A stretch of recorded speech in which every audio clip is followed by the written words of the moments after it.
So you want to be successful. For example, you may want to find success as a YouTuber. Fine, so maybe follow what YouTube gurus say you should do to be successful. This normally amounts to doing what this or that successful person or they themselves might have done based on their success to hit 1,000, 10,000, or even 100,000 subscribers. Or you want to have a successful career, so you watch Diary of a CEO and listen to what successful people do to be successful. You pay attention to all the advice, listen intently to the success stories of one person after another. There might be commonalities between the two, like being patient or being consistent or faking it until you make it, or working smart rather than just working hard, etc. There's just one problem though. How many unsuccessful people were also patient or consistent or what have you, and yet for them, success remained elusive? Well, who knows? Well, you see, that's the problem. What if these attributes or qualities could be found in both the successful and unsuccessful people?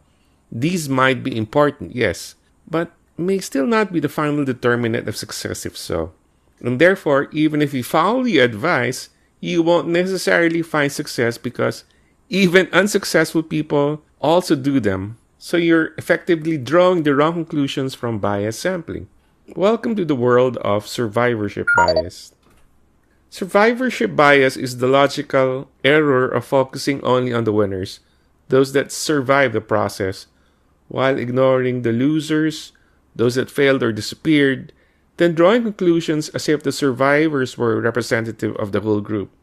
After all, wouldn't you be more interested in what the successful people did that the unsuccessful people didn't do? Are we presuming that what the successful people did, the unsuccessful people didn't do? Why don't we try to find that out? Well, the problem is, by default, we only focus on the winners.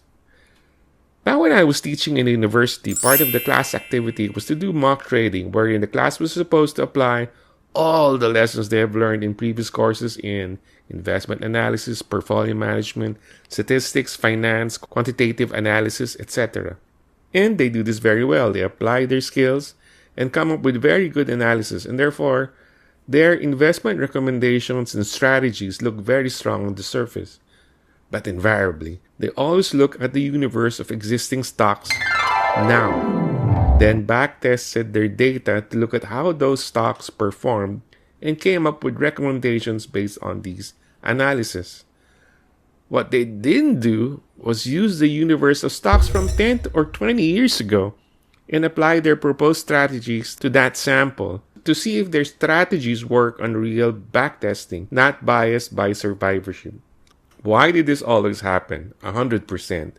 Why did class after class look only at the winners, and they didn't even try looking for the losers, those that didn't survive, that got unlisted, merged, or even bankrupt? Well, because of the ease of getting info on the winners, who, because they're still current, are well within the radars of everybody else. The losers? Well, they drop off the radar screens. It's like dropping a coin in the street at night, but searching for that lost coin in the lighted part of the street, because the lighting is better there. Rather than thinking through where you might have been and where you likely lost it, maybe getting a flashlight if you have to, and not depend on the lighting conditions along the street. So you see where the problem lies? People look at the winners because that's where the light is focused. That's where there is a lot of information and it's readily available. And that in itself is a very big bias that makes the analysis incomplete and therefore questionable. Abraham Wald's aircraft bullet hole study. You might have seen this picture. It's already quite famous by now. It's a depiction of what a World War II bomber plane riddled with bullet points might have looked like, based on the study by Abraham Wald. The military had mapped where returning planes were hit and saw many bullet holes in the wings and tail, and fewer in the center, such as along the engine's cockpit or fuel system. Now, if you saw this picture and were asked which part of the plane should be strengthened with armor, what would be your answer? Well, the natural inclination is to think, well, these are where the holes are. Obviously, they should be strengthened, therefore. But this is classic survivorship bias. We only see those that survive And we didn't consider those that did not. In fact, since these planes got home, then Wald surmised that getting hit along these areas is not fatal. Therefore, it must be those that got hit in the other areas. It's those planes that didn't get home. Therefore, it should be those areas that should be strengthened, and not these most damaged areas of planes that did survive and we see right now. By the way, for the complete story behind this picture, please visit the link below in the video description. It's very interesting. So you see, don't rely only on what you have in front of you. You also need to work back into areas that you didn't see. Perhaps work backwards and make meaningful analysis that doesn't rely on there's light here. So let's look for the lost coin here situation. Chasing YouTube success. As a YouTube content creator myself, I watched so many videos about how to be successful here in the platform as part of my research and due diligence. Some of them were useful, some of them were not, and some were an obvious appeal that was working off survivorship bias, unfortunately. And by the way, this is my second YouTube channel that has hit 1,000 subscribers. So first of all, thanks to all of you for supporting this channel. Now, how hard is it to hit 1,000 subscribers? I researched the numbers, and these are credible estimates, though not really hard data. Out of 1,000 channels, roughly 100 may reach 100 subscribers. 10 may reach 1,000 subscribers. 1 to 5 may reach 10,000 subscribers, and 0 to 1 may reach 100,000 subscribers, etc. So, if I have success stories to tell for hitting 1,000 plus subscribers, that's part of the 10 out of 1,000 success stories. How about the stories of the 990 that didn't make it? What are their stories? Why did they fail? Aren't their stories of failure as important as my own stories? The problem, however, is that we're not attuned to those other stories because the light is not shining upon them. So we don't know any better. They just drop out of the race, so they're not part of the tabulations, resulting in biased sample on which to draw on. So here let me wear my analyst hat and make a big guess as to why these channels failed, based on the research I did and my own experience, just in case you have your own channel or planning on having one yourself. Number 1. Quitting early in the game. People think that posting a few videos is all that is needed. When they don't get the views or the subscribers that they think they should, they just quit and stop posting.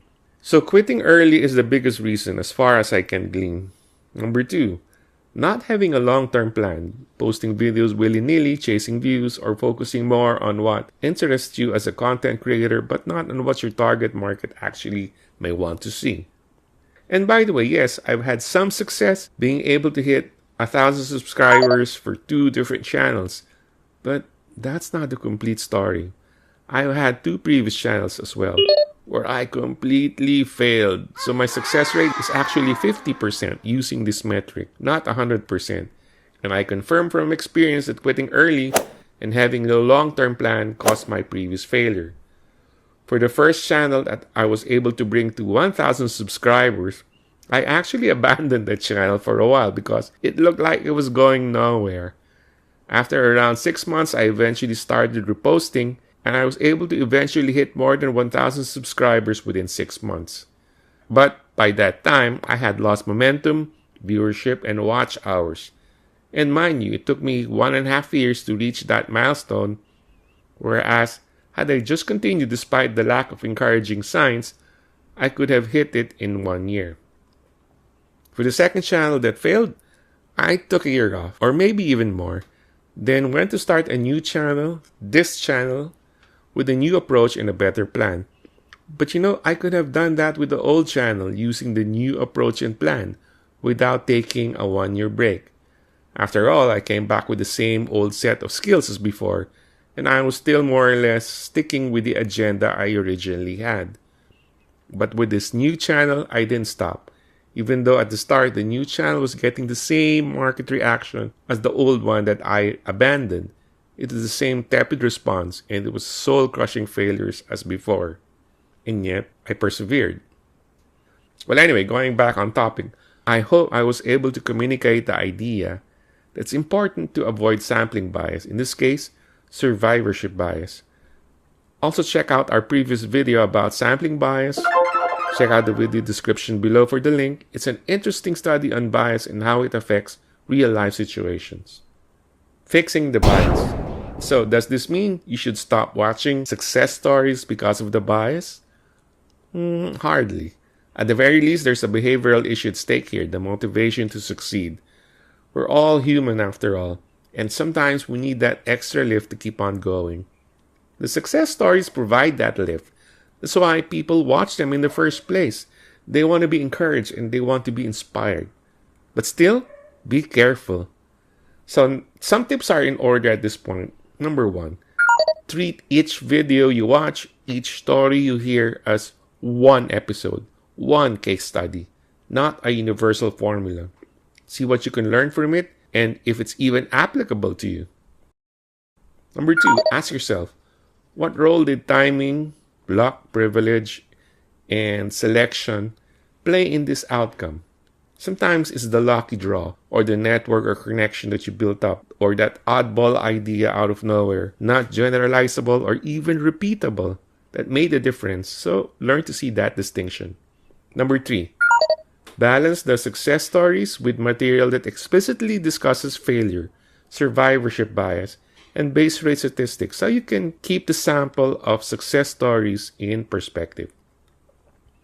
Interesting, right? Well, that's all we have for now. Please like and subscribe to help support the channel. And see you next time.